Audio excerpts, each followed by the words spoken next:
Hello dear विद्यार्थी लोग, कैसे हो आप लोग। आज हम आपके लिए लेके आए हैं आपके ही रिकमेंडेशन पर आपका प्यारा सा टॉपिक जो आपके सीबीएसई के टर्म 2 एग्जामिनेशन में आने वाला है, जिसका नाम है कोऑर्डिनेशन कंपाउंड्स। प्यारे बच्चों, ये टॉपिक तो आप में से बहुत सारे लोगों ने कमेंट में लिखा था कि इस पर हम लोग को वन शॉट वीडियो दीजिए सर, जिसमें कि एक स्टूडेंट है हिमांशु सुधांशु तिवारी जो कि बहुत ज्यादा फोर्स किए, तो हम यहाँ पर आपके लिए ये टॉपिक लेके आए हैं यहाँ पर। और आज बेसिकली इस चैप्टर पर जो है हम 1 घंटे का लेक्चर देंगे, जिसमें कि सीबीएसई की वही इसमें जो है टॉपिक्स रहेंगे जो कि इंक्लूडेड है आपके सिलेबस में। इस चैप्टर से जो रिलेटेड पोर्शन है उसको यहाँ पर स्किप कर दिया गया है, ताकि आपके एग्जामिनेशन के लिए यहाँ पर इस वजह से तैयारी आप आराम से कर सको। ठीक है, तो इस चैप्टर में जो कि कोऑर्डिनेशन कंपाउंड आपके इनऑर्गेनिक केमिस्ट्री का ये जो ब्रांच है, इसमें हम लेके आए हैं आपके लिए ब्रह्मास्त्र। क्या लेके आए हैं? ब्रह्मास्त्र लेके आए हैं, जो कि आपके एग्जामिनेशन में आपकी 100% हेल्प करेगा। ठीक है, इसमें आपको स्पष्ट लिखा हुआ है according to CBSE 2012 term 2 syllabus के मुताबिक यहाँ पर हम लोग टॉपिक ले रहे हैं, जिसमें कि हमने कुछ टॉपिक सिलेक्ट किया है। क्या है? तो बेसिक इंट्रोडक्शन है, जिसमें हम लोग सीखेंगे कुछ बेसिक पॉइंट्स के बारे में, central metal atom, central metal ion क्या होता है उनके बारे में, लिगेंड्स उनके टाइप्स के बारे में, कोऑर्डिनेशन नंबर क्या होता है, ऑक्सीडेशन स्टेट कैसे निकालते हैं, ये इनके बारे में जानेंगे, जो कि बेसिकली आपको पूछा जा सकता है। ठीक है, फिर नोमेनक्लेचर के बारे में जानेंगे हम लोग, जिसका कि हम लोग प्रैक्टिस भी करेंगे, आपके सैंपल पेपर से भी हम कुछ क्वेश्चन करवाएंगे इसमें। वर्नर थ्योरी के बारे में जानेंगे, अल्फ्रेड वर्नर का थ्योरी क्या था, उनका एक्सपेरिमेंट क्या था, रिसर्च क्या था, उसके बारे में जानेंगे। वैलेंस बॉन्ड थ्योरी वीवीटी के बारे में जानेंगे, और क्रिस्टल फील्ड थ्योरी सीएफटी के बारे में जानेंगे।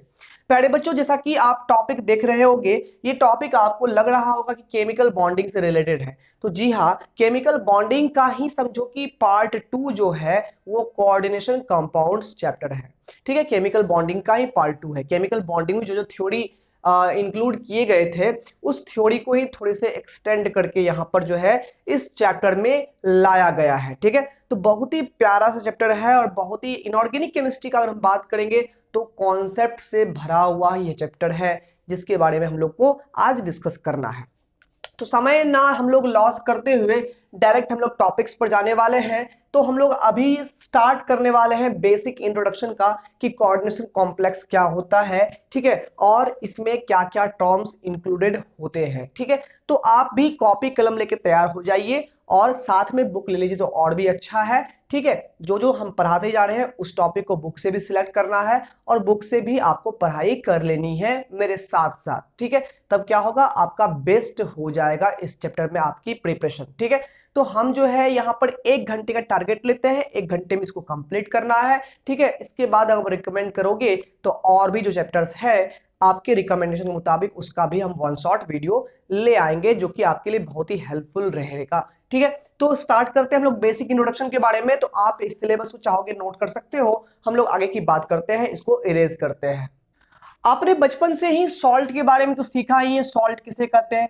बेसिकली सॉल्ट जो है वो एक न्यूट्रल कॉम्प्लेक्स होता है, जो कि equal amount of negative charge and positive charge से बना हुआ रहता है, यानी कि कैटायंस और anions with equal amount of charges से सॉल्ट बना हुआ रहता है। सॉल्ट में कैटेगराइज अगर किया जाए तो सॉल्ट हमारे कुछ कैटेगरी के होते हैं। कौन कौन? तो एक होते हैं सिंपल सॉल्ट, सिंपल सॉल्ट होते हैं, जो जैसे कि NaCl हो गया, CaCl2 हो गया। ठीक है, ये बाइनरी सॉल्ट कहलाते हैं। इसमें क्या है कि हमारे पास एक प्रकार का पॉजिटिव आयन होता है, एक प्रकार का निगेटिव आयन होता है। ठीक है, एक होते हैं बाबू डबल सॉल्ट।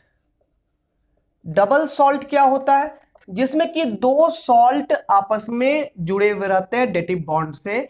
ध्यान दीजिए, यहां पर दो सॉल्ट, जैसे कि आप एग्जांपल लेते हैं, आपने पोटास एलम तो आपने देखा होगा, K2SO4 Al2 SO4 whole 3.24H2O, जिसको आप फिटकरी भी बोलते हो। उसी प्रकार से KCl.MgCl2.6H2O, आप कर्नालाइट के बारे में जानते हो। ठीक है, ये डबल सॉल्ट कहलाते हैं। इसमें क्या है कि हमारे पास कुछ दो प्रकार के सॉल्ट होते हैं, जो कि आपके डेटिव बॉन्ड से यहाँ पर जुड़े हुए रहते हैं। और बेसिकली अगर हम आपको कहें तो डबल सॉल्ट क्या होता है, ये कंप्लीटली आयोनाइज्ड होते हैं, completely ionised in their aqueous solution, ये अपने एक्वस सॉल्यूशंस में जो है कंप्लीटली आयनाइज्ड हो जाते हैं। जैसे कि अगर हम इसकी बात करें तो यहां पर दो हमको पोटेशियम आयन मिलेगा, ठीक है। उसके बाद जो है हम लोगों को 3 1 4 सल्फेट आयन मिलेगा। सभी आयन यहां पर अलग अलग टूट जाते हैं, प्लस हम लोग को 2 एल्यूमिनियम आयन भी मिलने वाला है। तो सभी आयन यहां पर कंप्लीटली हम लोग को मिल जाता है। तो ऐसे सॉल्ट को हम लोग जो है डबल सॉल्ट या लैटिस कंपाउंड भी बोलते हैं। जैसे यहाँ पर पोटेशियम आयन मिलेगा हम लोगों को, प्लस क्लोराइड आयन 3 मिलेगा यहाँ पर, प्लस मैग्नीशियम आयन मिल जाएगा, ठीक है। तो यहाँ पर जो है सभी आयन के हम लोग को टेस्ट मालूम पड़ेंगे, सभी हम लोग को आयंस का टेस्ट यहाँ पर हम लोग को मालूम पड़ते रहेगा, ठीक है। लेकिन अगर हम लोग बात करें एक और सॉल्ट की जिसको हम लोग बोलते हैं कॉम्प्लेक्स सॉल्ट, इसको कॉम्प्लेक्स सॉल्ट बोलते हैं या इसी को कोऑर्डिनेशन कंपाउंड बोलते हैं, यही हम लोग को पढ़ना है, ठीक है। इसी को कोऑर्डिनेशन कंपाउंड्स हम लोग बोलते हैं, जो एक कॉम्प्लेक्स सॉल्ट्स की कैटेगरी में आता है, ठीक है। अब ध्यान दीजिएगा कॉम्प्लेक्स सॉल्ट में क्या होता है, इसमें जो है हमारे पास, यानी कि अगर हम बात करें यहां पर FeSO4 या यहां पर ले लेते हैं KCN 4KCN dot FeCN whole 2। देखो गौर से यहां भी लग रहा है हम लोग के पास कि ये हमारा जो है पोटेशियम साइनाइड एक सॉल्ट है, यहां पर जो है फेरस साइनाइड एक सॉल्ट है, दो सॉल्ट आपस में मिले हुए हैं। ऐसा लग रहा है हम लोग को कि ये भी इसके जैसा ही डबल सॉल्ट है। लेकिन जब इसका एक्सपेरिमेंट किया गया, जब इसको इसके एक्वस सॉल्यूशन में डिसॉल्व किया गया, तो जो हम लोग को यहाँ पर पोटेशियम आयन मिलने चाहिए थे, साइनाइड आयन मिलने चाहिए थे और फेरस आयन मिलने चाहिए थे, ये यहाँ पर हम लोगों को बिल्कुल इसका टेस्ट नहीं मिलता है। यहाँ पर क्या होता है कि कुछ नया आयन का ही टेस्ट मिलता है जो कि इन सबसे अलग ढंग का होता है, यानी कि कुछ नए आयन्स यहाँ पर बन जाते हैं जो कि कॉम्प्लेक्स होते हैं। समझ में नहीं आता है कि ये फेरस आयन है या साइनाइड आयन है, समझ में नहीं आता है। ऐसे कंपाउंड जो कि अपने एक्वस सॉल्यूशन में कंप्लीटली आयोनाइज्ड नहीं होते हैं और डिफरेंट काइंड ऑफ आयन बनाते हैं जो हमारी एक्सपेक्टेशन नहीं होती है, ठीक है। यानी कि जो हम चाह रहे थे कि जो हमारे पास उसमें आयंस है वो आयंस मिले, वो नहीं मिल पाता है। यहां पर क्यों नहीं मिलता है इसकी बात हम लोग आगे करेंगे। नहीं मिल पाता है, उन्हीं को हम लोग कॉम्प्लेक्स सॉल्ट बोलते हैं, यही यहाँ पर कॉम्प्लेक्स सॉल्ट कहलाता है। और इसका बेसिकली अगर हम रीजन बताएं यहाँ पर, तो ये जो है कंप्लीटली आयोनाइज नहीं होते हैं, डू नॉट आयोनाइज कंप्लीटली। अपने एक्वस सॉल्यूशन में ये कंप्लीटली आयनाइज नहीं होते हैं। डबल सॉल्ट की बात करें तो ये सभी सिंपल आयंस में ब्रोकन डाउन हो जाते हैं, टूट जाते हैं, जबकि कॉम्प्लेक्स सॉल्ट की बात करें तो ये अपने सिंपल आयंस में क्या कहते हैं, टूटते नहीं है, ठीक है। तो ये हमारा बेसिक डिफरेंस है डबल सॉल्ट में और कॉम्प्लेक्स सॉल्ट में। कॉम्प्लेक्स सॉल्ट को ही क्या बोलते हैं, कोऑर्डिनेशन कंपाउंड बोलते हैं। हम लोग इंट्रोडक्शन में ये सीखेंगे अभी कि यहाँ पर जो है ये आखिर जो है ये कंपाउंड जो हम एग्जांपल में लिए हैं, ये कंपाउंड आखिर कंप्लीटली आयोनाइज होकर के ये सारे आयंस में कन्वर्ट क्यों नहीं होता है, इसके बारे में हम लोग बात करेंगे। बेसिकली याद रखिएगा जितने भी कोऑर्डिनेशन कंपाउंड्स होते हैं जनरली उसमें जो है, जो हमारे पास एक मेटल का आयन होता है वो हमेशा डी ब्लॉक यानी ट्रांजिशन मेटल होता है। ट्रांजिशन मेटल्स वो मेटल्स होते हैं जिनके पास कुछ ना कुछ वैकेंट डी ऑर्बिटल होते हैं, या फिर यूं कह दें हम लोग कि कुछ ना कुछ उसमें डी ऑर्बिटल्स ऐसे होते हैं जिसमें कि अनपेयर्ड इलेक्ट्रॉन्स होते हैं, यानी कि डी ऑर्बिटल्स कंप्लीटली फिल्ड नहीं होते हैं। ऐसे मेटल्स को हम लोग जो है ना ट्रांजिशन मेटल बोलते हैं। ऐसे डी ब्लॉक के मेटल को हम लोग ट्रांजिशन मेटल बोलते हैं, ठीक है। तो आप लोग बेसिकली डी ब्लॉक में ये पढ़े ही होंगे, ठीक है। तो जनरली जो भी यहाँ पर कोऑर्डिनेशन कॉम्प्लेक्स होता है वो जो है डी ब्लॉक के उस ट्रांजिशन मेटल से बने होते हैं, ठीक है। तो डी ब्लॉक का जो ट्रांजिशन मेटल होता है वो कॉम्प्लेक्स सॉल्ट का फॉर्मेशन करता है और वही कॉम्प्लेक्स सॉल्ट कोऑर्डिनेशन कंपाउंड कहलाता है। आइए हम लोग सीखते हैं यहाँ पर कोऑर्डिनेशन कंपाउंड इसको क्यों बोलते हैं हम लोग, इसमें किस तरह की बॉन्डिंग होती है और ये क्यों कंप्लीटली आयनाइज्ड क्यों नहीं होते हैं। इसका आप स्क्रीनशॉट ले लीजिए, उसके बाद आगे की बात करते हैं। अगले टॉपिक और हमारे डाउट्स की क्लियरिफिकेशन के लिए हम जो है यहाँ पे क्वेश्चन ही क्रिएट कर दिए हैं, why complex salts do not give simple ions. हमारे कॉम्प्लेक्स सॉल्ट जो होते हैं वो सिंपल आयंस क्यों नहीं देते हैं, इसका एग्जांपल हम लोग यहीं पर देख लेते हैं। एक कॉम्प्लेक्स सॉल्ट यहाँ पे ले रहे हैं 4KCN, यहाँ पर 4KCN लिए हुए हैं, ठीक है, डॉट FeCN2। ठीक है, यहां पर एक कॉम्प्लेक्स सॉल्ट लिए हैं। अब ये कॉम्प्लेक्स क्यों है इसके बारे में हम लोग बात करते हैं। तो बेसिकली आप लोग जानते हैं कि आयरन के इलेक्ट्रॉनिक कॉन्फ़िगरेशन के बारे में कि आयरन 26 नंबर का एलिमेंट है। यहाँ पर अगर आर्गन को हम लोग घेरते हैं तो यहाँ पर ये 18 इलेक्ट्रॉन लेता है, फिर 4s2 और 3d6 यहाँ पर इसके पास ऑर्बिटल होते हैं। ये इस आयरन का इलेक्ट्रॉनिक कॉन्फ़िगरेशन है, जिसमें कि इसमें देखिए 3d में 6 इलेक्ट्रॉन है, तो जाहिर सी बात है डी हमारा फुल्ली फिल्ड नहीं है, तो ये एक ट्रांजिशन मेटल है हमारे पास। ठीक है, और आयरन के वैलेंस सेल की बात करें तो यहाँ पर फोर्थ सेल वैलेंस सेल है, तो जाहिर सी बात है फोर्थ सेल होगा तो इसमें 4s के बाद 4p भी होगा, 4d भी पॉसिबल है, लेकिन अभी तक इसमें कोई इलेक्ट्रॉन नहीं है। 4f भी हो सकता है, उतनी भी हम लोग को बात करनी है। तो हम लोग के पास यहाँ पर जो है अगर फोर्थ ऑर्बिट यहाँ वैलेंस सेल है तो फोर्थ ऑर्बिट में sp-d-f चारों तरह के ऑर्बिटल्स पॉसिबल होते हैं यहाँ पर। ठीक है, अब देखिए यहाँ पर इसमें हम लोग देखिए तो आयरन के पास 4s का जो इलेक्ट्रॉनिक कॉन्फ़िगरेशन है वो इस तरह से 4s में 2 इलेक्ट्रॉन है, और आगे जो 3d यहां पर है तो 3d में इसके पास जो है यहां पर टोटल 6 इलेक्ट्रॉन है। 6 इलेक्ट्रॉन हम लोग यहां पर भर देते हैं।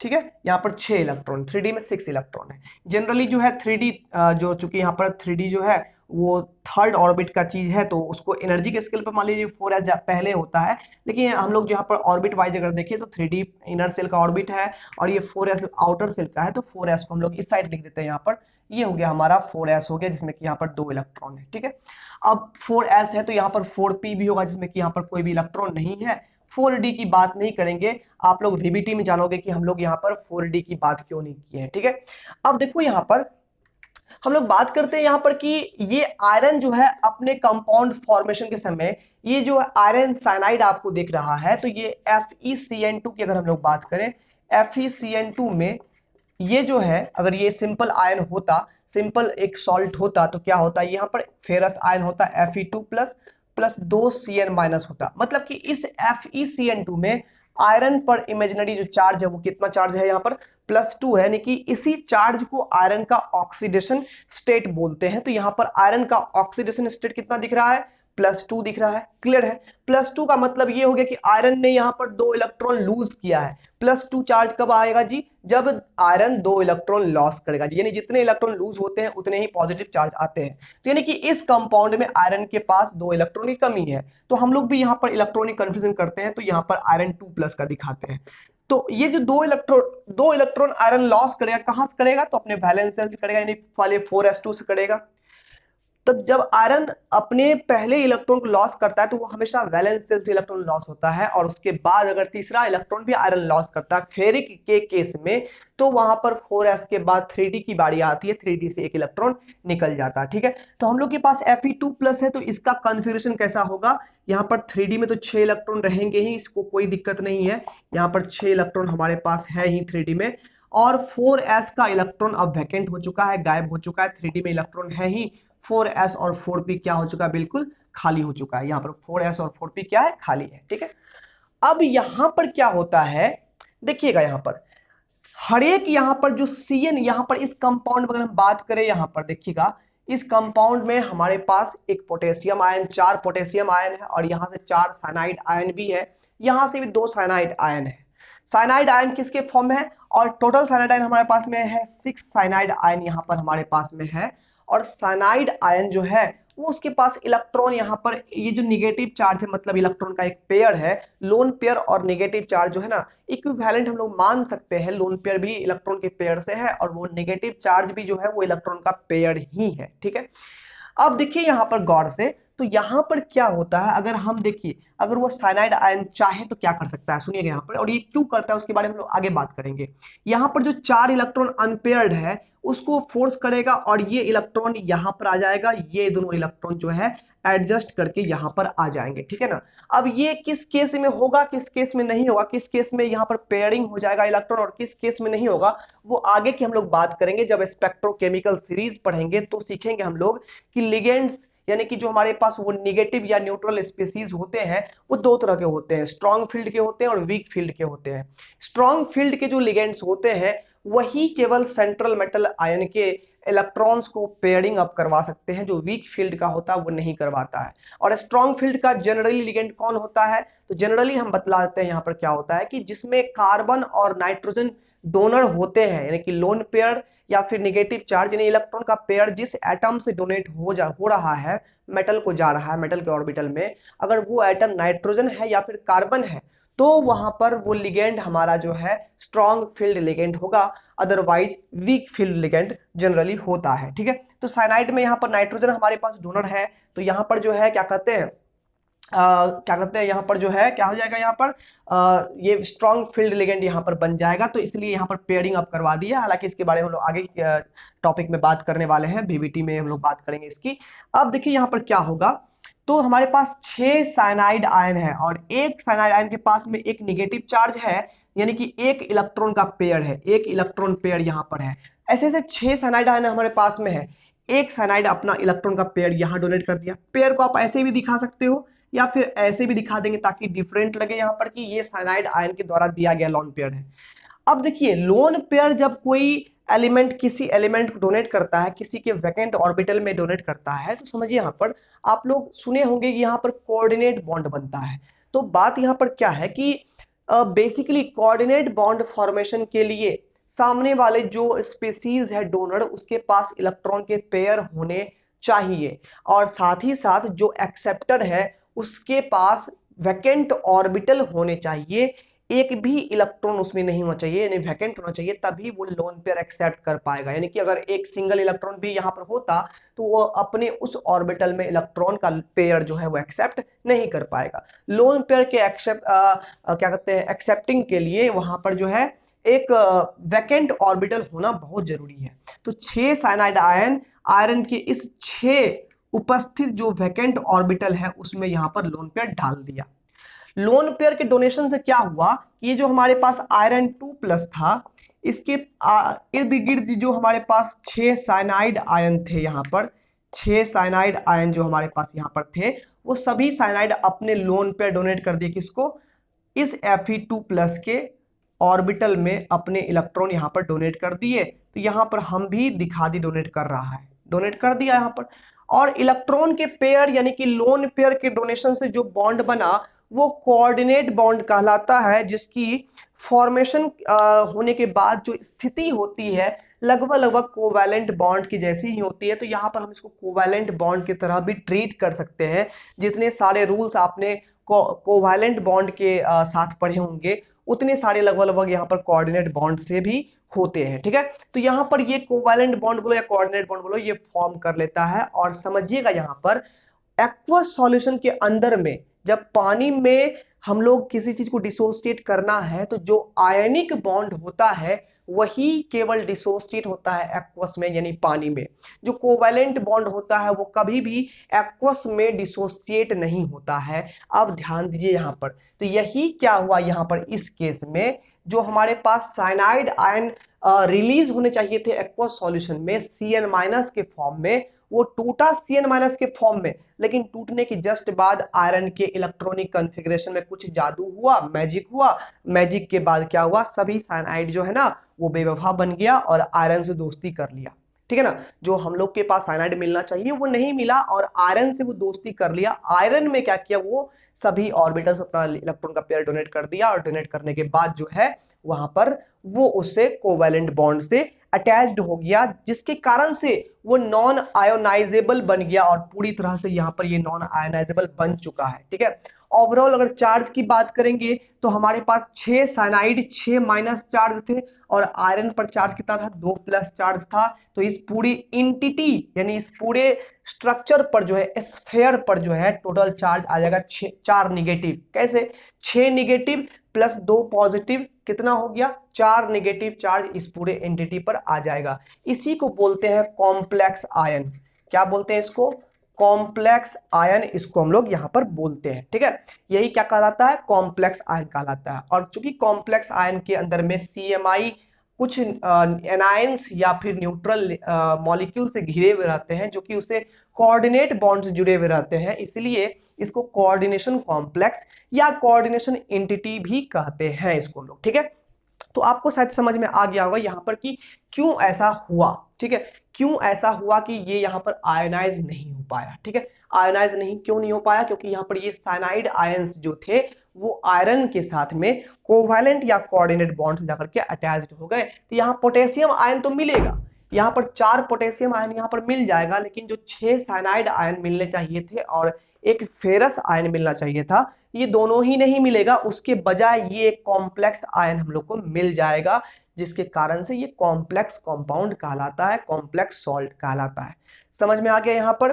तो समझ में क्या क्या आया, जो कॉम्प्लेक्स सॉल्ट अगर बनेंगे डेफिनेटली उसमें एक ट्रांजिशन मेटल होगा, जिसके पास कुछ वैकेंट ऑर्बिटल्स होंगी, जिसमें कि जो हमारे पास एनायंस या कुछ न्यूट्रल स्पीसीज होंगे वो अपने लोन पेयर डोनेट करेंगे।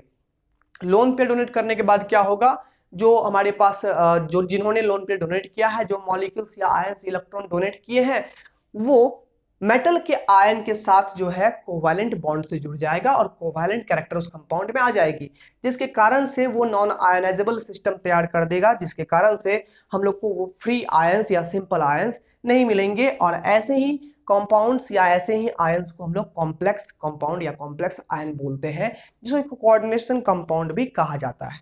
मेरे ख्याल से बेसिक यहाँ पर समझ में आ गया है कोऑर्डिनेशन कंपाउंड क्यों बन जाता है, यानी कि हम लोग को दिखने वाला ये डबल सॉल्ट क्यों कोऑर्डिनेशन सॉल्ट बन जाता है। और इसी को प्यारे बच्चों अब देखो कैसे लिखते हैं हम लोग, रिप्रेजेंट कैसे करते हैं। देखो यहाँ पर जो आयनाइजेबल थे उसको अलग कर देते हैं, K4 था हमारे पास, तो इसको K4 लिख देते हैं। K4 यहाँ पर ऐसा नहीं है कि H2O आप लिखते हो तो H का 2 एटम्स जो है और ऑक्सीजन का 1 एटम, ऐसे नहीं लिखते। K4 यहाँ पर लिखने का मतलब हो गया 4 यहाँ पर से K प्लस आयन है, ठीक है। और जो नॉन आयनाइजेबल सिस्टम है उसको हम लोग एक ब्रैकेट में घेर के रखेंगे, इस तरह के ब्रैकेट में, जिसको कि कोऑर्डिनेशन स्फीयर बोलते हैं। क्या बोलते हैं इसको? कोऑर्डिनेशन स्फीयर इसको हम लोग बोलते हैं, या ब्रैकेट भी बोलते हैं, ठीक है ना। तो इसमें क्या होगा, सबसे लेफ्ट मोस्ट साइड में हम लोग यहाँ पर ट्रांजिशन मेटल लिखेंगे, जिसको कि सेंट्रल मेटल आयन बोलते हैं।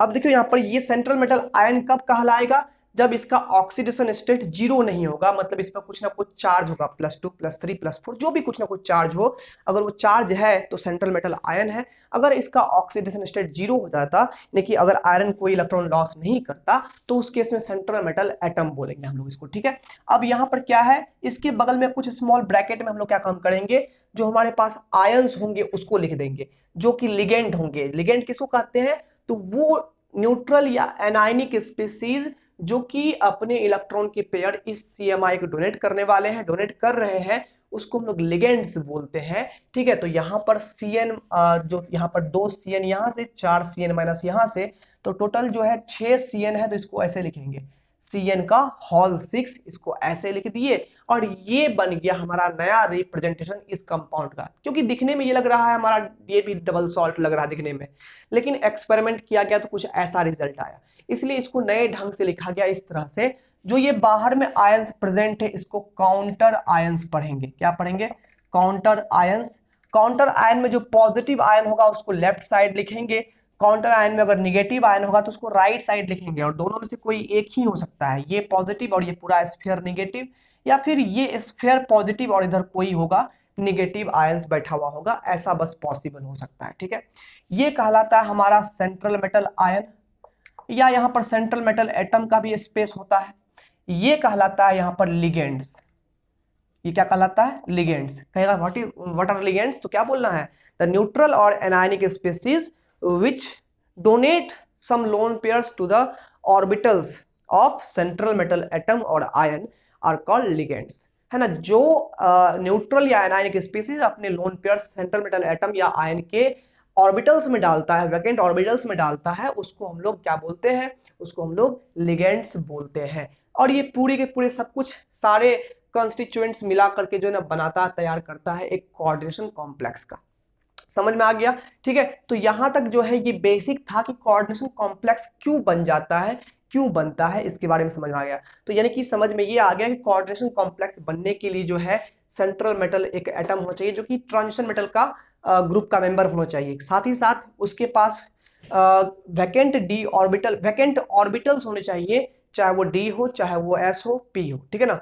तीनों में से तीनों भी हो सकता है, ठीक है, या फिर यहाँ पर दो भी कम से कम हो सकता है, एस और पी में से कोई ना कोई हो सकता है। वैकेंट कुछ ना कुछ ऑर्बिटल्स होने चाहिए और साथ ही साथ उनके आसपास में सराउंडिंग में ऐसे आयंस होने चाहिए जिसके पास इलेक्ट्रॉन एक्सेस है, जो इलेक्ट्रॉन्स लूज कर सके, इलेक्ट्रॉन का पेयर डोनेट कर सके, यानी डोनर होना चाहिए। डोनर आपका जो लिगेंड कहलाता है वो या तो आपका एनायनिक भी हो सकता है और क्या कहते हैं न्यूट्रल भी हो सकता है। कैटायनिक जनरली नहीं होता है। क्यों नहीं होता है? क्योंकि कैटायंस ऑलरेडी इलेक्ट्रॉन के लिए रोता है, उस पर पॉजिटिव चार्ज है, वो इलेक्ट्रॉन के लिए खुद रोते हैं, तो कैसे वो इलेक्ट्रॉन डोनेट करेगा। हालांकि एक दो एक्सेप्शंस इसमें भी आते हैं, ठीक है। तो यहाँ पर जो है ये बेसिक्स आपको मैंने बताया कि यहाँ पर कोऑर्डिनेशन कंपाउंड का फॉर्मेशन किस तरह से होता है, क्यों होता है, ठीक है। आगे की बात करते हैं, एक कोऑर्डिनेशन कंपाउंड का एग्जांपल लेंगे, उसके बेसिक्स के बारे में सीखेंगे। फिलहाल इसको आप स्क्रीनशॉट ले सकते हैं। अब जैसे कि यही एग्जांपल हम ले रहे हैं फिर से K4FeCN होल 6, ठीक है।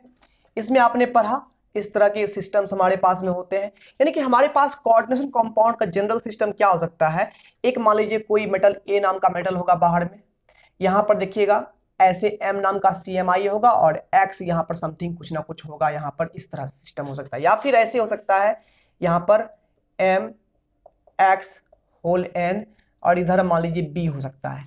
ध्यान दीजिएगा ये दो सिस्टम हो सकता है, या फिर तीसरा एक तो और हो सकता है, न्यूट्रल हो सकता है, ऐसे एम यहाँ पर एक्स होल एन ऐसा भी हो सकता है, यानी कि यहाँ पर वो न्यूट्रल स्फीयर हमारे पास है, ठीक है। इस पर स्फीयर में देखिए यहाँ पर दोनों तरीके में स्फीयर जो हमारे पास कुछ ना कुछ इस पर चार्ज है।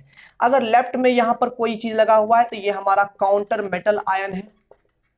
मेटल आयन है मतलब कि ये हमारा पॉजिटिव है, पॉजिटिव है तो ये स्फीयर कुछ ना कुछ नेगेटिव चार्ज यहाँ पर कैरी करेगा, ये नेगेटिव स्फीयर हो गया, ये नेगेटिव स्फीयर हो गया, ठीक है।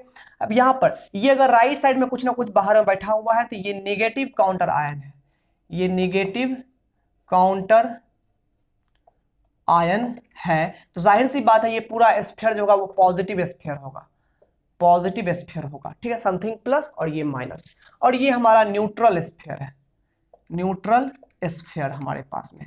तो तीन प्रकार के कोऑर्डिनेशन कंपाउंड कॉम्प्लेक्सेस जो है वो आपको देखने को मिल सकते हैं, ठीक है। अब यहाँ पर क्या है कि इसमें बेसिक बात क्या क्या आती है, तो पॉइंट यहाँ पर आता है मेटल का oxidation state, oxidation state of metal, oxidation of CMI या CMA, ये क्या होता है। तो ये क्या होता है, तो सेंट्रल मेटल आयन का, सेंट्रल मेटल आयन या सेंट्रल मेटल एटम इस कंपाउंड में जो अपने ऊपर चार्ज फील कर पा रहा है, फील कर रहा है, उसी को उसका ऑक्सीडेशन स्टेट बोलते हैं। यानी चार्ज ऑन मेटल जो है उसी को हम लोग बोलते हैं यहां पर मेटल का ऑक्सीडेशन स्टेट। ये चार्ज आपका रियल भी यानी कि दिख भी सकता है, इमेजिनरी भी हो सकता है, जैसा कि आपने ऑक्सीडेशन नंबर के बारे में पढ़ा ही होगा पहले भी। अब ये निकालते कैसे, तो इसके लिए सिंपल सा ट्रिक है जो कि पहले से बचपन में लोग पढ़ते आ रहा है। ओवरऑल कंपाउंड हमारा न्यूट्रल होगा या इस पर कुछ ना कुछ चार्ज होगा। फॉर एग्जांपल अगर मान लीजिए यहाँ पर ए नहीं रहता है, जब यहाँ पर ए मान लीजिए समथिंग यहाँ पर मान लो 4 पोटेशियम है, 4 पोटेशियम ये जब टूटेगा तो यहाँ पर 4 पोटेशियम 4 K प्लस बन जाएगा, प्लस यहाँ पर FeCN होल 6 है। अब बताओ यहाँ पर जब 4 प्लस है तो इस पर कितना माइनस होगा, 4 माइनस ही होगा, तभी ना ये न्यूट्रल था। तो आपका हो सकता है कि कंपाउंड इस फॉर्म में दिया हुआ रहे सवाल में, या फिर इस फॉर्म में भी आयन के फॉर्म में भी दिया हुआ रहे, दोनों में ही कंडीशंस बराबर ही है, ये जो है वही वो है वहां पर, ठीक है। अब ध्यान दीजिए यहाँ पर, तो जो हमारे पास तरीका होता है ऑक्सीडेशन स्टेट निकालने का वो कैसा होता है, तो जैसे कि K4 है, FeCN होल 6 है। अब यहां पर हम लोग को निकालना है आयरन का ऑक्सीडेशन स्टेट।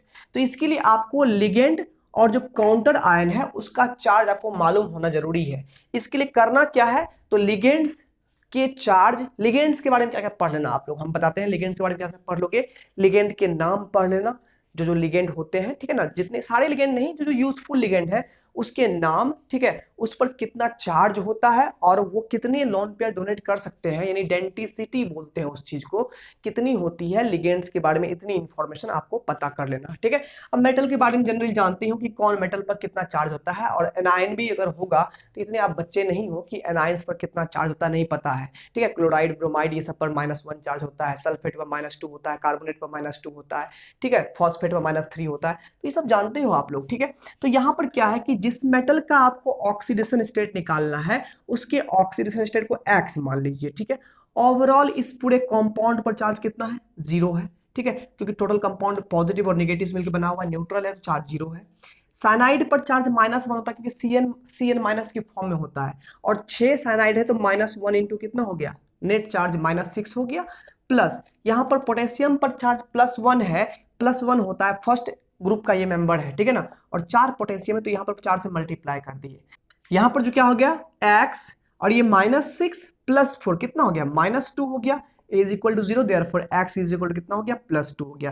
यानी कि x हम किसको माने थे, तो इस आयरन के चार्ज को माने थे, तो आयरन का यहाँ पर चार्ज +2 आ गया, तो ये आयरन का ऑक्सीडेशन स्टेट कहलाएगा +2, ठीक है। इसी प्रकार से हम लोग हर एक कंपाउंड में, हर एक कॉम्प्लेक्स में किसी भी मेटल का हम लोग ऑक्सीडेशन स्टेट निकाल सकते हैं। इसके लिए हमको बाहर का जो आयन है उसका ऑक्सीडेशन स्टेट आना चाहिए, और जो यहाँ पर है उसका ऑक्सीडेशन स्टेट आना चाहिए, ठीक है। अब सपोज की एग्जाम्पल लेते हैं, मान लीजिए यहाँ पर CO ले लिए, यहाँ पर मान लीजिए Cl2 ले लिए, ठीक है, Cl2, और यहाँ पर जो हम लोग NH3 होल 4 ले लिए, और ओवरऑल पर मान लीजिए चार्ज कितना है, 3+ चार्ज है, ठीक है। अब इसमें कहेगा कोबाल्ट का ऑक्सीडेशन नंबर कितना है, तो कैसे निकालना है, इसको X मान लेना है, प्लस यहाँ पर जो है -1 है, एक क्लोरीन का इंटू 2 है। अमोनिया एक न्यूट्रल लिगेंड है, ठीक है, न्यूट्रल लिगेंड पर चार्ज 0 होता है, ठीक है, इज इक्वल टू ओवरऑल पर चार्ज कितना है, +3 है। अब यहाँ पर x -2 इज इक्वल टू +3 हो गया, x बराबर +3 + 2 हो गया, यानी +5 हो गया। तो कोबाल्ट का यहाँ पर ऑक्सीजन स्टेट कितना लिखेंगे हम लोग, +5 लिखेंगे, ठीक है। तो इस तरह से हम लोग जो है किसी भी कंपाउंड में, किसी भी कॉम्प्लेक्स में हम लोग जो है सेंट्रल मेटल आयन का ऑक्सीडेशन स्टेट आराम से निकाल सकते हैं। तो आई होप ऑक्सीडेशन स्टेट का टॉपिक जो है आपसे क्लियर हो चुका होगा। लिगेंड्स किसे कहते हैं ये मालूम हो चुका होगा। लिगेंड, कुछ लिगेंड ऐसे होते हैं जो कि एक इलेक्ट्रॉन के पेयर डोनेट कर पाते हैं, वो मोनोडेंटेट लिगेंड कहलाते हैं। कुछ 2 डोनेट कर पाते हैं, उसको बाइडेंटेट बोलते हैं, कुछ 3, कुछ ट्राइडेंटेट, कुछ 4। आइए हम लोग उन लिगेंड्स की बात करते हैं। ध्यान दीजिए, हम कुछ एग्जांपल लेने वाले हैं लिगेंड्स के। हम लोग करते क्या है, यहाँ पर एक आध एग्जांपल देखते हैं, ठीक है। जैसे कि यहाँ पर देखिएगा, अगर हम बात करें मोनोडेंटेट लिगेंड की, तो आप लोग भी इसको नोट कर लीजिएगा। मोनोडेंटेट लिगेंड की बात करेंगे तो यहाँ पर देखिएगा Cl-, Br-, F-, ठीक है। उसी प्रकार से यहाँ पर क्या करते हैं, यहाँ पर आयोडीन माइनस तो हो ही जाएगा, जैसे मान लीजिए OH- हो गया, ठीक है। इस तरह से H2O हो गया न्यूट्रल लिगेंड में, ये सब तो एनायनिक लिगेंड हो गया। न्यूट्रल की बात करें तो यहाँ H2O में ऑक्सीजन का लोन पेयर हो गया, NH3 हो गया, CO हो गया, ये कार्बन मोनोऑक्साइड है, कार्बोनिल नाम दिया गया है इसको, ठीक है। अमोनिया है, IUPAC में इसको अमीन पढ़ेंगे, ठीक है, इसको कार्बोनिल पढ़ते हैं। ये सब आप लोग पढ़ लीजिएगा बुक से, ठीक है ना। इसको एक्वा पढ़ते हैं, या एक्वो भी पढ़ते हैं इसको हम लोग। इसको हाइड्रोक्सीडो पढ़ते हैं, आयोडिडो, फ्लोरिडो, ब्रोमिडो, क्लोरिडो, ऐसे करके इसको लोग पढ़ते हैं। तो ये सभी मोनोडेंटेट लिगेंड बन जाते हैं, ठीक है। जैसे यहाँ पर एक ऐसा भी होता है, ठीक है, ऐसा भी यहाँ पर एक होता है, यहाँ पर जो है ना इस तरह से, इसको पेरिडीन बोलते हैं। यहाँ पर भी ये मोनोडेंटेट लिगेंड के एग्जांपल में जाएगा, ठीक है। अच्छा, यहाँ पर अगर हम बात करें गौर से, ठीक है, डाइडेंटेट की बात करें, डाइडेंटेट या बाइडेंटेट भी बोलते हैं इसको हम लोग, ठीक है। इसमें क्या होगा, 2 डोनर एटम होंगे। जैसे कि यहाँ पर ऑक्जेलेट आयन की बात करेंगे, ये एनायन में आ गया, ठीक है। अगर हम यहाँ पर बात करें CH2, यहाँ भी NH2 है, यहाँ भी यहाँ पर NH2 है, तो यहाँ पर क्या होगा, 2 लोन पेयर यहाँ से डोनेट हो सकते हैं मेटल आयन को। इसको बोलते हैं IUPAC में इथेन 1,2 डाइएमीन बोलते हैं इसको, या इसको सिंबॉलिकली हम लोग EN लिखा करते हैं, इथिलीन डाइएमीन भी इसको हम लोग पढ़ते हैं। ये न्यूट्रल लिगेंड है जो कि 2 लोन पेयर डोनेट कर सकता है, इसलिए इसकी डेंसिटी कितनी है, 2 है, ठीक है। ऐसे ही ट्राइडेंटेट की भी बात कर सकते हैं। ट्राइडेंटेट लिगेंड की अगर हम लोग बात करें तो ट्राइडेंटेट में अगर हम लोग बात करें तो यहाँ पर जैसे कि डाइइन आता है, डाई इथिलीन ट्राइएमीन, यानी कि इथिलीन यहाँ पर 2 है, इथिलीन हमारे पास इस तरह से 2 है, ठीक है। और एमीन यानी नाइट्रोजन ग्रुप जो है हमारे पास वो कितने हैं, तो 3 है। यहाँ NH2 है, यहाँ NH2 है, इसके पास भी एक लोन पेयर, इसके पास भी एक लोन पेयर है, और यहाँ पर NH है, इसके पास भी क्लोन पेयर। तो यहां से ये डोनेट करता है, 3 जगह से ये डोनेट करता है मेटल को, इसलिए इसकी डेंसिटी 3 हो गई, ट्राइडेंटेट लिगेंड कहलाता है, ठीक है। और उसके बाद हम बात करें तो ऐसे पॉलीडेंटेट में आता है एक एग्जांपल, अगर हम पॉलीडेंटेट की बात करें इसमें हेक्साडेंटेट के एग्जांपल में आता है ईडीटीए। ईडीटीए का फुल फॉर्म है, लिख लीजिएगा कॉपी में, ethylene diamine tetra acetate ion, ठीक है ना। इथिलीन का फॉर्मूला क्या हो गया, यहाँ पर CH2 इथिलीन हो गया, ठीक है। उसके बाद डाइएमीन मैंने 2 नाइट्रोजन का ग्रुप हो गया हमारे पास, यही एमीन हो गया।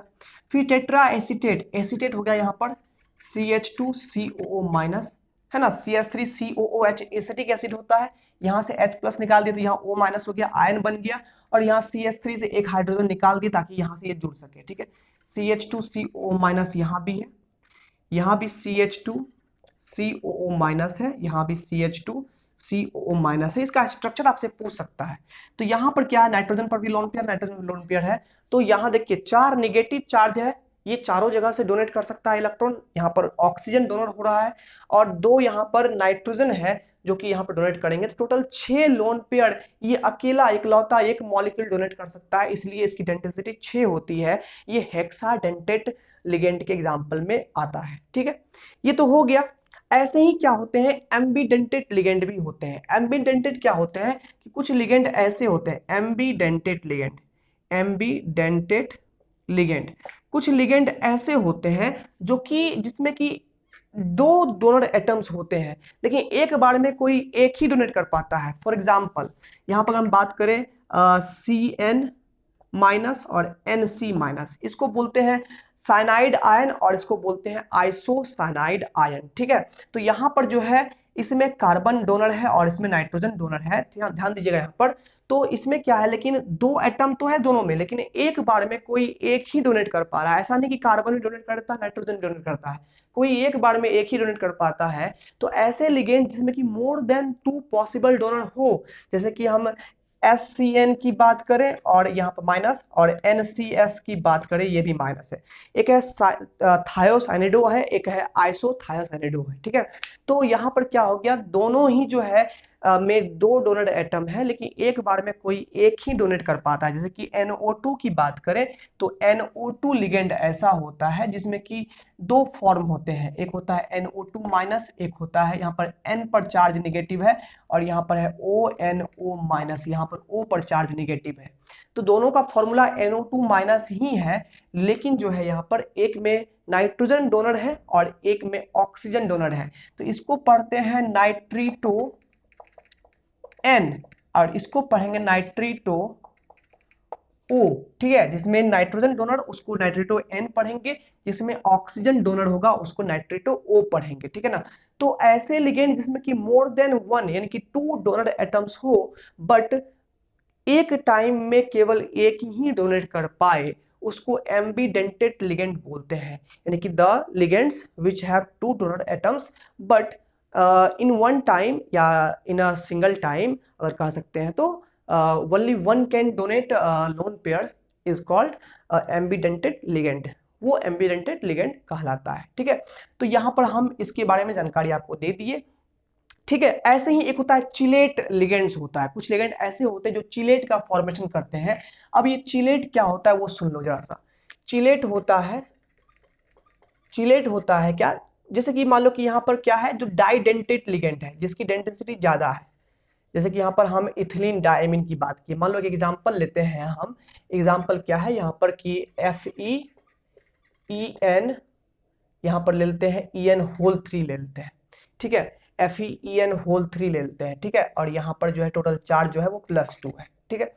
अब यहाँ पर क्या है कि यहाँ पर आयरन से जो है 3 इथिलीन डायमीन जुड़े हुए हैं, और इथिलीन डायमीन में आप देख पा रहे हो कि 2 यहाँ पर कोऑर्डिनेट बॉन्ड निकलते हैं, तो एक कोऑर्डिनेट बॉन्ड यहाँ से लाए, एक कोऑर्डिनेट बॉन्ड यहाँ से लाए, एक इथिलीन डायमीन और है, ये भी यहाँ से, ये भी यहाँ से डोनेट किया, एक इथिलीन डायमीन और है जो कि यहाँ से डोनेट करेगा, यहाँ से डोनेट करेगा, मतलब कि 2 जो है प्लेन में करेगा ऐसे और ऐसे डोनेट करेगा, और एक इथिलीन डायमीन अपना जो है एक बॉन्ड ऊपर से लाएगा, एक बॉन्ड नीचे से लाएगा, मतलब शेप जो है वो इस तरह से बनाएगा मॉलिक्यूल का, 2 प्लेन में XY एक्सिस पर और एक Z एक्सिस पर ऐसे बॉन्ड गिरेगा। 4 टोटल 6 बॉन्ड हुए जा रहे हैं, 6 बॉन्ड 6 एक्सिस पर होंगे और इस शेप को आपको पता ही है ऑक्टाहेड्रल शेप इसको पढ़ते हैं हम लोग, ठीक है। तो ये ऑक्टाहेड्रल ज्योमेट्री यहाँ फॉर्म करेगा। इससे क्या होता है ना, एक साइक्लिक, यहाँ पर जो मेटल आयन होते हैं वो एक साइक्लिक चक्र में बंध जाते हैं, चारों बगल से घिर जाता है। जबकि यहाँ पर देखोगे, अगर हम जनरली हम लोग इस केस में बात करेंगे, अगर मान लो कि आयरन के ही बगल में जब यहाँ पर साइनाइड जुड़ा हुआ था, तो ये ओपन स्ट्रक्चर है, ये साइक्लिक नहीं बना रहा है, बॉन्ड नहीं बना रहा है। जिसमें ऐसे लिगेंड जो CMI के साथ में साइक्लिक बॉन्ड का फॉर्मेशन करता है, जनरली आप लोग जान ही रहे होंगे, यहाँ पर ऐसे लिगेंड के होने के लिए कम से कम इसका बाइडेंटेट होना जरूरी है। मोनोडेंटेट में कभी ये नहीं हो पाएगा, कभी क्लोज्ड स्ट्रक्चर नहीं बना पाएगा।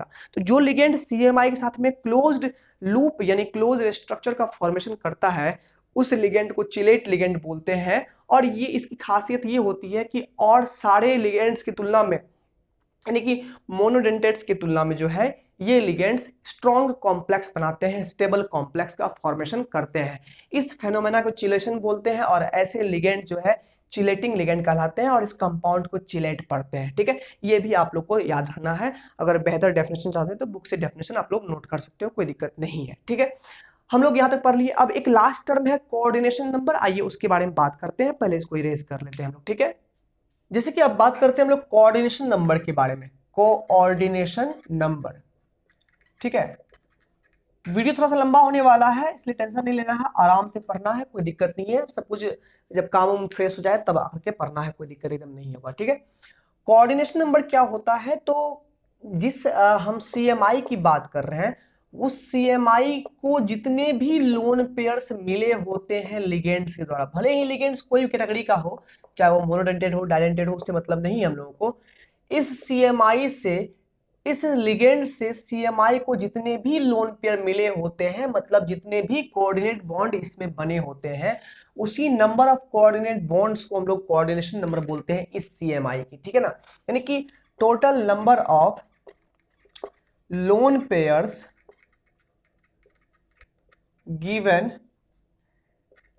टू द CMI और CMA, है ना, by the ligands is called coordination number of that CMI या CMA, ठीक है ना।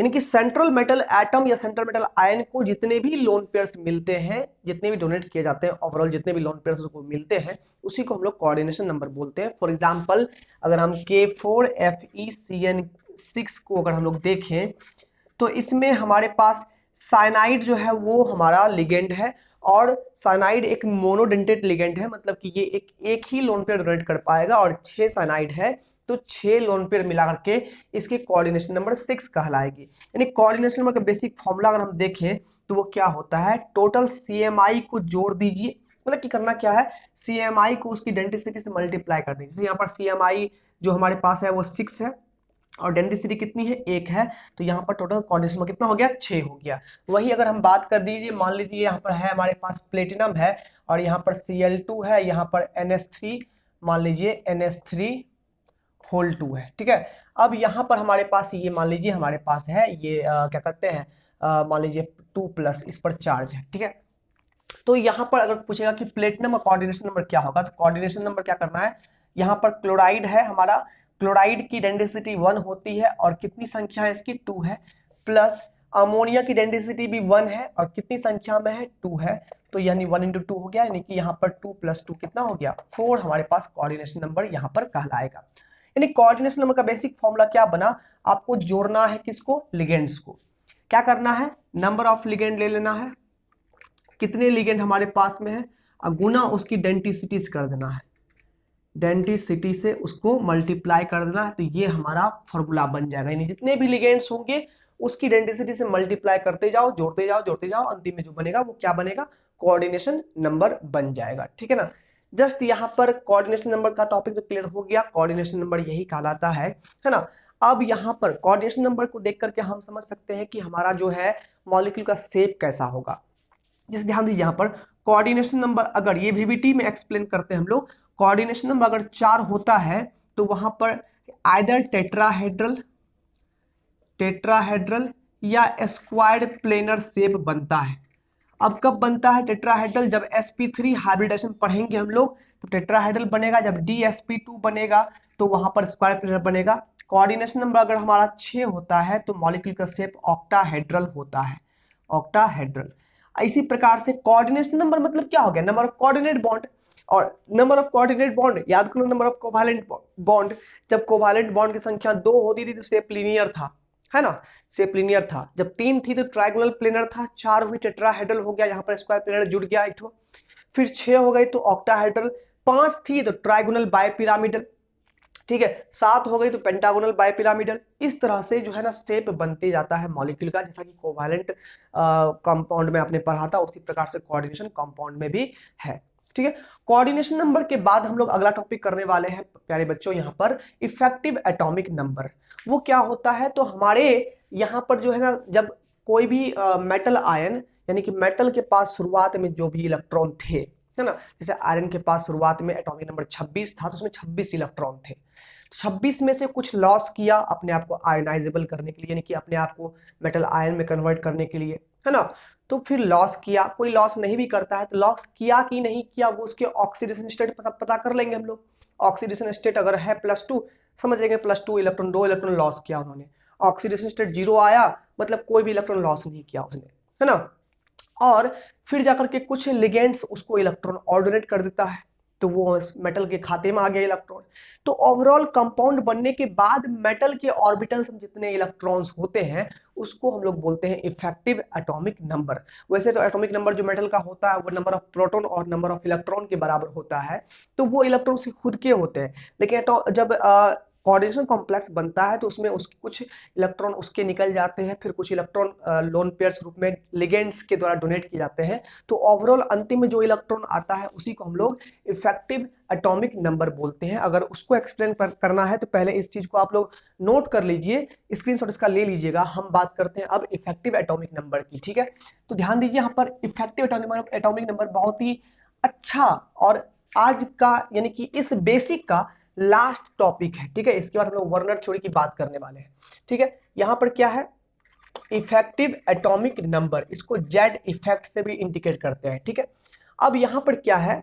तो ये होता है total number of electron present in central metal ion या सेंट्रल मेटल एटम इन अ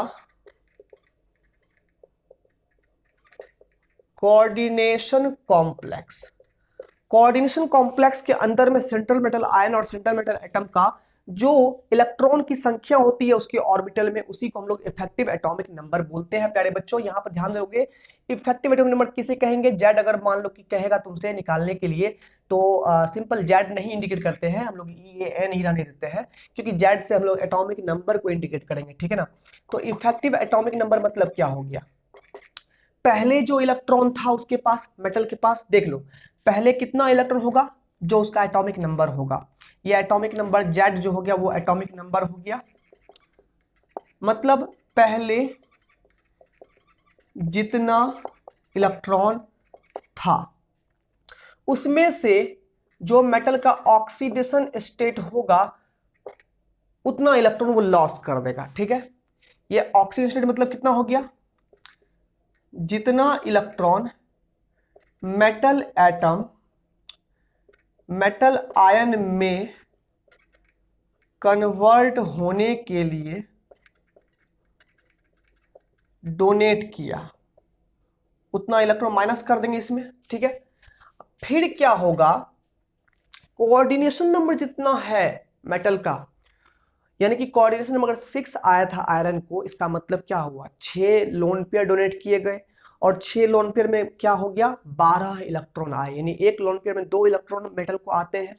तो यानी कि 2 इंटू कोऑर्डिनेशन नंबर के बराबर जो इलेक्ट्रॉन होगा वो उसको गिफ्ट के तौर पर मेटल को दिया। किसने? लिगेंड ने दिया, तो उसके खाते में जोड़ दिए ये चीज, ठीक है। यानी कि लिगेंड के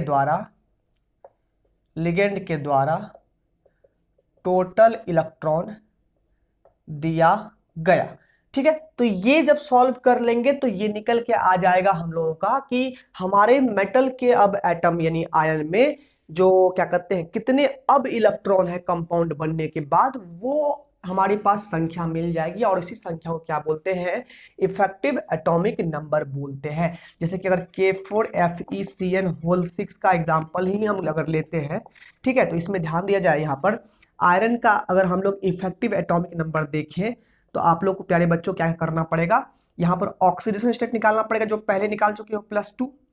अब देखो यहाँ पर एटॉमिक नंबर आयरन का कितना है, 26 है, माइनस कर दिए यहाँ पर +2, यानी कि 2 इलेक्ट्रॉन लॉस किया है तो 2 माइनस कर दिए, ठीक है।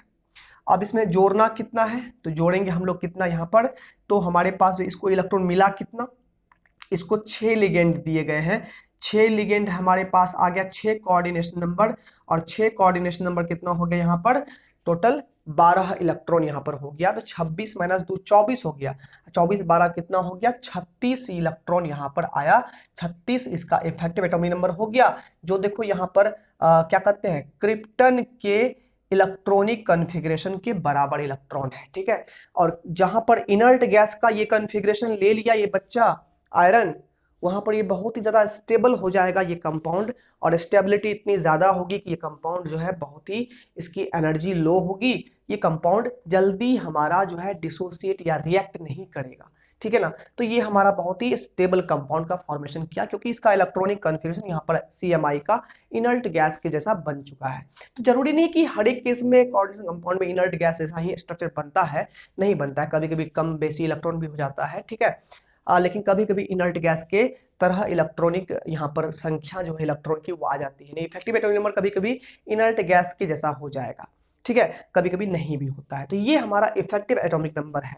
प्यारे बच्चों यहाँ पर हमने बेसिक्स के बारे में सब कुछ जान लिया है, इंट्रोडक्शन के बारे में जान लिया है। आप कहोगे सर इतना लंबा तो इंट्रोडक्शन ही हुआ, इतना लंबा इंट्रोडक्शन मत देखो, इसमें देखो कि हमने ढेर सारा टॉपिक कवर कर लिया है, ये आपके लिए बहुत इंपॉर्टेंट था, ठीक है। अब हम लोग बात करते हैं वर्नर थ्योरी की। हम लोग बेसिक्स अब निकल चुके हैं, तो बहुत सारा टर्म हमने कवर कर लिया ऑलरेडी। अब हम लोग बारी बारी से Werner theory, valence bond theory, crystal field theory explain करते जाएंगे, कहानी हम लोग खत्म कर देंगे यहाँ पर, ठीक है। तो क्लियरली आप लोग यहाँ तक समझ चुके हैं। हम लोग आगे बढ़ते हम लोग वर्नर एक्सपेरिमेंट, वर्नर की रिसर्च पर और वर्नर थ्योरी पर हम लोग आगे बढ़ते हैं कि वर्नर ने अपने थ्योरी में, अपने पोस्टुलेट में क्या क्या बातें की और कैसे कैसे बातें की, यानी कि कैसे एक्सपेरिमेंट किया उन्होंने और किस आधार पर उन्होंने कुछ बातें बोली, उसके बारे में हम लोग चलिए सीखते हैं। यहाँ पर जो है आप इसको स्क्रीनशॉट इसका ले लीजिए, नोट कर लीजिए, ठीक है। तो आइए इस टॉपिक में हम लोग जानते हैं कि वर्नर थ्योरी क्या थी कोऑर्डिनेशन कॉम्प्लेक्स के लिए, उसके बारे में हम लोग जानते हैं, ठीक है। प्यारे बच्चों यहाँ पर पहले पोस्टुलेट को लिख लेते हैं, यहाँ पर क्या कहता है वर्नर थ्योरी। पहला पोस्टुलेट है इसका कि in a coordination compound, in a coordination compound the CMI या CMA जो है हैज 2 टाइप्स ऑफ वैलेंसीज, 2 तरह की इसकी वैलेंसीज होती है। पहली प्राइमरी वैलेंसी, ठीक है, it is ionisable, it is ionisable and satisfied by negative ions, ठीक है। और दूसरी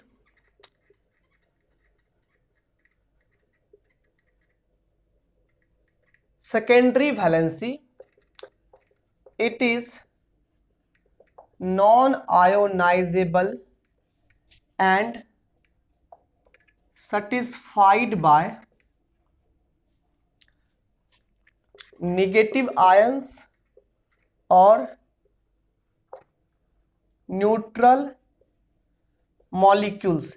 ये दोनों ही से जो क्या कहते हैं यहाँ पर सेकेंडरी वैलेंसी सेटिस्फाइड जो होती है वो लोन पेयर से होती है, लोन पेयर से होती है। जो लोन पेयर कहाँ से मिलते हैं, नेगेटिव आयन से मिलते हैं या न्यूट्रल मॉलिक्यूल से मिलते हैं। ध्यान दीजिएगा इस चीज को। यहाँ पर क्या है, जैसे कि अगर हम लोग बात करें यहाँ पर K4FeCN होल 6 की बात करें, K4FeCN होल 6 की बात करें, ठीक है। तो यहाँ पर क्या है, ध्यान दीजिएगा अच्छे से। यहाँ पर जो है जैसे कि हम लोग इस पूरे हम लोग स्ट्रक्चर की बात कर ले, तो यहाँ पर हमारे आयरन के पास जो है वो 2 तरह की वैलेंसी है। एक तो वैलेंसी क्या है, यहाँ पर अच्छे से देखेंगे, यहाँ पर यहाँ पर जो हमारे पास साइनाइड जो 6 के 6 साइनाइड इसके इर्द गिर्द भटक रहे हैं यहाँ पर, तो यहाँ पर साइनाइड जो भटक रहे हैं वो कैसे जुड़े हुए हैं इस आयरन से, तो इन्होंने अपना इलेक्ट्रॉन लोन पेयर डोनेट किया है यहाँ पर, क्योंकि आयरन के पास हमारे वैकेंट डी ऑर्बिटल थे, वैकेंट ऑर्बिटल्स थे, और इसीलिए यहाँ पर साइनाइड ने आयरन को अपना लोन पेयर डोनेट कर दिया, जिसके कारण से ये कोऑर्डिनेट बॉन्ड से जुड़ गए। लेकिन आयरन पर अगर ओवरऑल चार्ज की बात करें तो आयरन पर इसके कारण से चार्ज कितना आया, पहले था +2, अब इस पर -6 चार्ज और आ गया, तो अब इस पर -4 चार्ज रहा। जिस -4 चार्ज से ये किसको सेटिस्फाई किया है, तो यहाँ पर 4 पोटेशियम यहाँ पर आयनिक बॉन्ड से जुड़ा हुआ है। ये ionic bond non directional bond है, इसलिए कहीं से भी यहाँ पर जोड़ के दिखा दिए, तो यहाँ पर हम लोग आयनिक बॉन्ड से इसको जोड़ के दिखा दिए।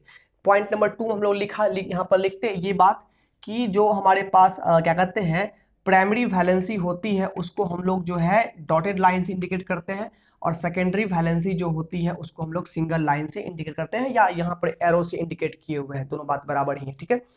तो इस तरीके से जो है यहाँ पर किसी भी CMI के पास जो होती है वो 2 तरह की वैलेंसी होती है। एक होती है प्राइमरी वैलेंसी, जो इस मेटल आयन पर जो चार्ज आता है उस चार्ज के कारण से जो भी स्पीसीज जुड़े हुए रहते हैं, हालांकि मेटल के आयन पर ओवरऑल पॉजिटिव चार्ज ही होता है, लेकिन लिगेंड के कारण से जो यहाँ पर ओवरऑल कंपाउंड में नेगेटिव चार्ज आ गया है, इसके कारण से ये आयनिक बॉन्ड से पोटेशियम जुड़ गया आकर के।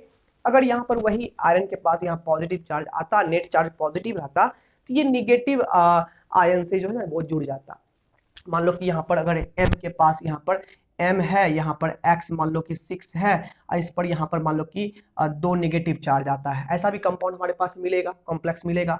इस केस में M से यहाँ पर 6 को तो X जुड़ा हुआ रहेगा, 6 को यहाँ पर X जुड़ा हुआ रहेगा, और यहाँ पर जो 2 इस पर नेगेटिव चार्ज है M पर, इसका ऑक्सीडेशन स्टेट यहाँ पर मान लो कि 2- अगर आ रहा है, तो यानी कि यहाँ पर जो है सॉरी 2+ यहाँ पर लेते हैं, 2+ अगर आ रहा है, यहाँ पर अगर मेटल पर 2+ चार्ज आ रहा है, तो उस 2+ चार्ज से मान लीजिए एगो यहाँ पर Cl जुड़ गया, एगो यहाँ पर Cl जुड़ गया, ऐसे निगेटिव चार्ज को ये उससे सेटिस्फाई करता है, अपने पॉजिटिव चार्ज से जो है अपने पॉजिटिव चार्ज को सेटिस्फाइड जो करता है वो किसी निगेटिव आयन को अपने में जोड़ करके उसको न्यूट्रल कर लेता है, ठीक है।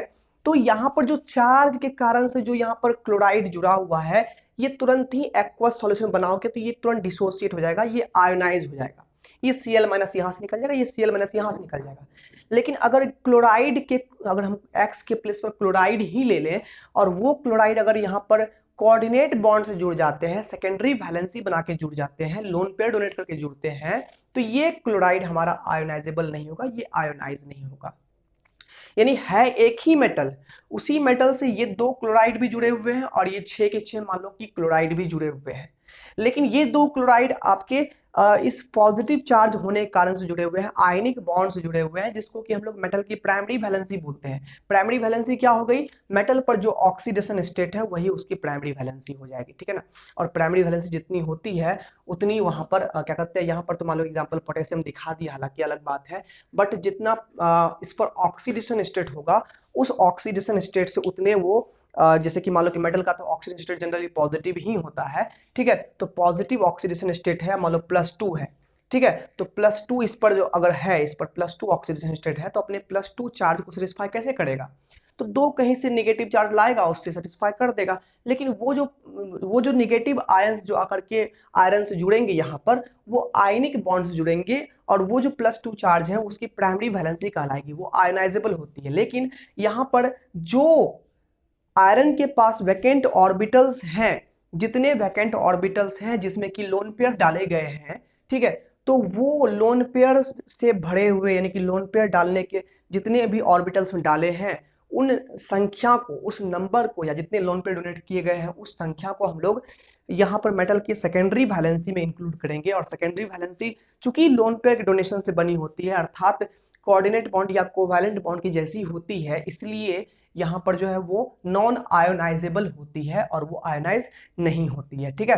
प्राइमरी वैलेंसी को डॉटेड लाइन से और सेकेंडरी वैलेंसी को हम लोग इंडिकेट करेंगे किससे, सेकेंडरी वैलेंसी को हम लोग इंडिकेट करेंगे सिंगल ऐसे लाइन से इंडिकेट कर देंगे। अब देखो वर्नर ने क्या एक्सपेरिमेंट करा इसके लिए, वर्नर ने कुछ कंपाउंड लिया था, है ना, हम उस सारे कंपाउंड को तो नहीं दिखाएंगे, यहाँ पर 2 कंपाउंड को हम लोग लेते हैं, ठीक है। वर्नर ने यहाँ पर कंपाउंड लिया था CuCl3 डॉट यहाँ पर 6NH3 लिया था, फिर CuCl3 डॉट 5NH3 लिया था, और दोनों को ही रिएक्ट कराया था सिल्वर नाइट्रेट के यहाँ पर एक्सेस अमाउंट से, यानी कि ये हमारे पास भरपूर है, कोई दिक्कत नहीं, डाले जा रहे हैं, जब तक रिएक्ट करते रहे डालते गए, ठीक है। अब देखा गया कि यहाँ पर दोनों में जो यहाँ पर डिस्प्लेसमेंट होगा, तो सिल्वर यहाँ से क्लोराइड को पाकर के सिल्वर क्लोराइड प्रेसिपिटेट हो जाएगा, है ना। अब यहाँ पर ये मान लीजिए हमारे पास इनफ अमाउंट में है, जितना क्लोराइड मिलेगा उतना सिल्वर गेन करेगा। अब देखते हैं कि दोनों में 3 क्लोराइड है, लेकिन कहानी क्या होती है वो देखते हैं। वर्नर पहले तो हम आपको सरप्राइजिंगली बता देते हैं, यहाँ पर जो है 3 मोल सिल्वर क्लोराइड यहाँ पर मिला था वर्नर को, और जबकि यहाँ पर जो है इस कंपाउंड को जब रिएक्ट करवाया गया इससे, तो यहाँ पर 2 मोल सिल्वर क्लोराइड ही बस मिला। अब यही वर्नर सोच के हक्का बक्का रह गया कि भैया यहाँ भी 3 क्लोराइड है, यहाँ भी 3 क्लोराइड है, फिर यहाँ पर 2 AgCl मिला, यहाँ पर 3 AgCl मिल गया, लेकिन 3 यहाँ तीनों के तीनों Cl आयोनाइज होकर चले गए Ag के पास, तो AgCl बना दिए, ठीक है। और यहाँ पर 3 में से मात्र 2 क्लोराइड जो है निकला, जो कि 2 AgCl बना पाया, तीसरा क्लोराइड वहीं फसल रह गया। अब क्यों फंसा भाई, तो उसके बारे में बात करते हैं। तो यहाँ पर कुछ नहीं, ये राज छुपा हुआ है कोबाल्ट के इस इलेक्ट्रॉनिक कॉन्फ़िगरेशन में। आप देख पा रहे हो कि कोबाल्ट पर ऑक्सीडेशन स्टेट कितना है, यहाँ पर +3 है। जरा देखिए यहाँ पर कोबाल्ट का एटॉमिक नंबर कितना होता है, आयरन के बाद कोबाल्ट है, 27 नंबर पाता है ये। तो यहाँ पर आर्गन घेरेंगे, यहाँ 4s2 हो जाएगा, 3d7 होगा, ठीक है। अब कोबाल्ट का यहाँ पर ऑक्सीडेशन स्टेट +3 है, मतलब कोबाल्ट जो है यहाँ पर 4s खाली कर देगा, और 3d में से 1 खाली करेगा, कितना हो गया, 6 हो गया। यहाँ पर कोबाल्ट 4s खाली कर दिया, और 3d से यहाँ पर जो है इलेक्ट्रॉन 1 खाली कर दिया, तो यहाँ पर कितना हो गया, 6 हो गया। और इस तरह से आयरन के बाद कोबाल्ट ही होता है, तो यहाँ पर ये कॉन्फ़िगरेशन हो गया। तो 3d में यहाँ पर 6 इलेक्ट्रॉन है कोबाल्ट को, 3d में यहाँ पर 6 इलेक्ट्रॉन है, 1 2 3 4 5 और 6। 4s में 1 भी नहीं है, 4s है तो भाई 4p भी होगा, यहाँ पर 4p भी इंक्लूड कर दिए, ठीक है। अब यहाँ पर एक बात है कि हमारे पास ये पेयरिंग होगा कि नहीं होगा, वो तो वैलेंस बॉन्ड थ्योरी में जानेंगे। फिलहाल जान लीजिए यहाँ पर हमारे पास लिगेंड के रूप में अमोनिया है, ये एक स्ट्रॉन्ग फील्ड लिगेंड है, ये पेयरिंग कर देगा, ठीक है ना। हालांकि ये पेयरिंग करेगा, तो पेयरिंग करवा देते हैं, यहाँ पर हम दिखा देते हैं पेयरिंग करके। ये दोनों यहाँ आ गया पेयरिंग करके, ये दोनों यहाँ आ गया पेयरिंग करके, ठीक है। अब क्या हो रहा है वो देखो, यहाँ पर जैसे ही कोबाल्ट का ऑर्बिटल खाली हुआ, तुरंत ये अमोनिया जो कि स्ट्रॉन्ग फील्ड लिगेंड है, इससे झगड़ा किया, बोला कि पहले भैया हम अपना जो इलेक्ट्रॉन है वो कोबाल्ट भैया को दे करके जो है हम अपने आप को पहले स्टेबल कर लेते हैं, उससे जुड़ जाते हैं, क्योंकि अमोनिया को कोबाल्ट से बेसी प्यार है, ठीक है ना। अब यहाँ प्यार है तो भाई प्यार का इजहार करेगा, उसके लिए कुछ ना कुछ मेहनत तो करेगा। तो अमोनिया हर एक नाइट्रोजन पर एक लोन पेयर है, अमोनिया 6 यहाँ पर अमोनिया था, 6 का 6 अमोनिया आया, यहाँ पर लोन पेयर डोनेट करना शुरू कर दिया, और ये 6 के 6 घर में लोन पेयर डोनेट कर दिया। जब ये 3D पूरा 3D अगर लेंगे तो 4D नहीं लेंगे, जब 3D नहीं ले पाएंगे तब 4D हम लोग लेंगे, ठीक है ना। ये क्यों करेंगे वो आगे हम लोग देखेंगे, ठीक है। अब यहाँ वैलेंस बॉन्ड थ्योरी में पढ़ेंगे, ये 4s है, ये 4p है। अब जब 6 का 6 ही घर था कोबाल्ट के पास खाली, 6 के 6 घर में यहाँ पर सेकेंडरी वैलेंसी से कौन जुड़ गया, ये टोटली जो जुड़ा हुआ है कौन वैलेंसी जुड़ा हुआ है, सेकेंडरी वैलेंसी से जुड़ा हुआ है। यानी कोबाल्ट से जो है यहाँ पर अमोनिया सेकेंडरी वैलेंसी से जुड़ गया, 6 का 6 अमोनिया कोबाल्ट भैया से सेकेंडरी वैलेंसी से यहाँ पर जुड़ गया, सेकेंडरी वैलेंसी से यहाँ पर जुड़ गया, ठीक है। बचा इस पर 3+ चार्ज, ठीक है, 3+ चार्ज बचा। अब 3+ चार्ज में अब तो यहाँ पर ये तीनों क्लोराइड रोते रह जाएगा कि भैया हमारे पास भी Cl- है, हमारे पास भी यहाँ पर इलेक्ट्रॉन का है माइनस चार्ज है, तो हमारे पास भी इलेक्ट्रॉन पेयर है, हम भी इसे सेकेंडरी वैलेंसी जोड़ेंगे। तो कोबाल्ट बोलेगा भैया मेरा तो घर भर गया है, अब कैसे हम तुमको यहाँ पर इसको तुरंत तलाक दे पाएंगे, अमोनिया को इतना मेहनत से इतना शिद्दत से वो बेचारी आई है, कैसे हम उसको तलाक दे देंगे, तो नहीं हो पाएगा। तो यहाँ पर क्लोराइड जो है तब क्या करेगा, मजबूरी में क्लोराइड Cl- के फॉर्म में आयनिक फॉर्म में ही जाएगा, और कोबाल्ट पर जो 3+ चार्ज है उससे वो आयनिक बॉन्ड से यहाँ पर जुड़ जाएगा। और चूंकि यहाँ क्लोराइड तीनों के तीनों आयनिक बॉन्ड से जुड़े हुए हैं, इसलिए तीनों के तीनों एक्वस सॉल्यूशन में आयोनाइज हो जाएंगे, और आयोनाइज होने के बाद तीनों Cl- के फॉर्म में निकलेगा, और तीनों जो है Ag+ से रिएक्शन करके AgCl तीनों के तीनों बना देगा। लेकिन इस केस की बात करें तो 5 ही अमोनिया हमारे पास में है, और 5 अमोनिया 1 2 3 4 5 तक को यहां तक ही भर पाएगा, ये खाली रह गया। अब तुरंत तीनों क्लोराइड एकदम एगो तो खुश हो जाएगा बेचारा, 3 में से 1 क्लोराइड निकलेगा और अपना एक लोन पेयर डोनेट कर देगा यहाँ पर। यहाँ पर देखिए ये क्लोराइड जुड़ चुका है। सेकेंड वाले केस की अगर हम बात करें तो यहाँ पर देखिए ये हमारा अमोनिया है, ये भी हमारा अमोनिया है, ये भी हमारा अमोनिया है, ये भी हमारा अमोनिया है, ये भी अमोनिया है, और ये क्या हो गया, क्लोराइड यहाँ पर अपना लोन पेयर डोनेट कर दिया। जिसमें कि यानी कि एक क्लोराइड क्या हो गया, यानी अमोनिया हमारे पास 5 गो था और एक क्लोराइड यहाँ पर क्या हो गया, वो हमारा जुड़ गया आकर के कोऑर्डिनेट बॉन्ड से, यानी सेकेंडरी वैलेंसी से एक क्लोराइड आकर अटैच्ड हो गया। अब वो हमारा आयोनाइज्ड नहीं होगा। अब बचे कितने, 2 क्लोराइड जिसको घर नहीं मिला, तो वो सेम एज पहले वाला जैसा यहाँ पर क्या होगा, वो प्राइमरी वैलेंसी से जाके जुड़ेगा। तो अब यहाँ बताओ तुम ही लोग कि आयोनाइज होने के लिए कितने क्लोराइड यहाँ पर है, 2 ही क्लोराइड ऐसे हैं जो आयोनाइज हो पाएंगे। तीसरा क्लोराइड तो सेकेंडरी वैलेंसी से जुड़ गया, ये तो आयोनाइज होगा नहीं। अब जब ये आयोनाइज नहीं होगा तो जाहिर सी बात यहाँ पर क्या है कि वहां पर वो चीज जो है, जो 3 क्लोराइड पहले वाले केस में हमारा निकला था, अब 2 क्लोराइड निकलेगा। 2 क्लोराइड 2 ही सिल्वर से रिएक्ट कर पाएगा और 2 ही मोल AgCl प्रेसिपिटेट करेगा। और यही चीज जब वर्नर देखा कि एक एक्सपेरिमेंट में ये सारी घटनाएं हो रही है, अलग अलग बातें हो रही है, तब उसका दिमाग में आया कि ऐसा कैसे पॉसिबल हो सकता है कि हम लोग कभी कभी यहाँ पर तीनों क्लोराइड से 3 AgCl निकाल दिया और उसी कंपाउंड वैसा ही कंपाउंड लेके गए 2 AgCl मिला। तब उनका मन में एक कॉन्सेप्ट आया कि यहाँ पर प्राइमरी वैलेंसी होती है, सेकेंडरी वैलेंसी होती है। प्राइमरी वैलेंसी हमारा आयोनाइजेबल है, सेकेंडरी वैलेंसी नॉन आयोनाइजेबल है। प्राइमरी वैलेंसी क्या है, तो मेटल का जो ऑक्सीडेशन स्टेट है वही उसकी प्राइमरी वैलेंसी हो जाएगी। सेकेंडरी वैलेंसी क्या है, तो मेटल का जो कोऑर्डिनेशन नंबर है, जितना कोऑर्डिनेट बॉन्ड बना, उसी को हम लोग सेकेंडरी वैलेंसी बोलेंगे। ठीक है, सेकेंडरी वैलेंसी क्या हो जाएगी, तो जितना कोऑर्डिनेशन नंबर होगा उसी को सेकेंडरी वैलेंसी बोलेंगे, यानी कि जो कोऑर्डिनेशन नंबर है वही मेटल का सेकेंडरी वैलेंसी कहलाएगा। क्लियर हो गया। तो यही वर्नर का पोस्टुलेट था, यही वर्नर की थ्योरी थी, यही रिसर्च था वर्नर का, जिसके बाद उन्होंने कोऑर्डिनेट कंपाउंड पर रिसर्च किया। कोऑर्डिनेशन कंपाउंड पर जितनी भी सारी हम बातें पहले बेसिक में पढ़ाए, वो सब वर्नर का ही आगे बढ़ाया गया चीज था। वर्नर ने ही उसको आगे बढ़ा करके उतना सारा चीज दिया था, यानी कि चैप्टर के आगे में जो भी चीज आने वाला है हम उसको अच्छे से पहले ही कवर कर चुके हैं। ठीक है, तो यहां तक हमने वर्नर थ्योरी के बारे में पढ़ लिया है। ठीक है, हम लोग अब बात करेंगे प्यारे बच्चों किसकी, तो वैलेंस बॉन्ड थ्योरी की। देन अब सॉरी पहले हम लोग बात करेंगे नॉमेनक्लेचर की, फिर करेंगे वैलेंस बॉन्ड थ्योरी, फिर क्रिस्टल फील्ड थ्योरी की हम लोग बात करेंगे। ठीक है, तो ऐसा क्यों ना करें कि हम लोग जो है इसका एक सेपरेट वीडियो और बना दें। ठीक है, आज का क्लास तो बहुत लंबा हो जाएगा लगता है ऐसा। ठीक है, तो वन शॉट 3 घंटे का डालने से अच्छा है कि हम आज वर्नर थ्योरी तक करवा दिए, है ना, और एक में नॉमेनक्लेचर, VBT और CFT, ये 3 टॉपिक जो है उसका भी 1 घंटा का एक वीडियो बनेगा, उसका हम अलग से एक वीडियो तैयार कर देते हैं। क्या बोलते हो, ये आज का क्लास यहाँ खत्म कर दें। ठीक है, तो आज का क्लास यहाँ खत्म कर देते हैं। ठीक है ना, और आज का क्लास जो खत्म हो गया है, लेकिन सेम अभी से गिन लो 24 घंटे के बाद, 24 घंटे के बाद जो है इसका पार्ट 2 अपलोड कर देंगे। ठीक है, और पार्ट 2 जो है उसमें ये 3 टॉपिक बचे हुए रहेंगे और वो भी आप लोग अच्छे से कर लोगे। और उम्मीद करते हैं कि यहाँ तक जो है आप लोग अच्छे से पढ़ के क्लियर कर लोगे, NCERT इसका सॉल्व कर लोगे, और जो भी प्रॉब्लम होगा उसका ऑलरेडी प्लेलिस्ट में NCERT का न्यूमेरिकल्स में जो है कोऑर्डिनेशन कंपाउंड का जो आपके सिलेबस से सवाल आने वाला है वो सब बनाया हुआ है, वहां से जाकर के आप लोग देख करके हेल्प ले सकते हो, NCERT सॉल्व है।